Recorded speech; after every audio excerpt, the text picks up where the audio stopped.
So a few weeks back, Kamira was on the Headbangers boat cruise, and it was night one, and I had brought two guitars with me, this Jackson Virtuoso and the Jackson SL2 MG. And about 2 songs into the set, I started noticing some problems. I started noticing my harmonics were just cutting out. I was noticing that my sustain wasn't quite there. And what I'd realized is that my action had fallen. My strings were too close to the fretboard, and so they were just kind of hitting the frets and dying out, and I wasn't getting the sound that I wanted.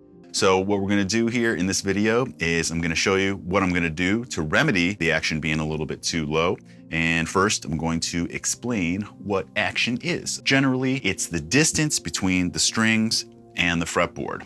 I would say most people prefer a low action. I know I do. I like to get it as low as humanly possible before any problems occur. I get a lot of questions about if you can adjust the string height from the bridge, and the answer is yes. I don't know why you couldn't. I prefer to make my adjustments from the truss rod. A lot of the time it's at the top of the neck here at the headstock, the adjustment, but what I like better is when the truss rod adjustment is down here. It's just so much easier, and most adjustments can be made from right there without having to raise or lower your bridge. In this case, this is a Floyd Rose. We're gonna talk about this, but I'm also gonna give some examples with other bridges as well. This is a typical Strat. This is a ESP GL56. And with this, each individual saddle you adjust by loosening or tightening those little grub screws with an Allen key. Another example, hip shot.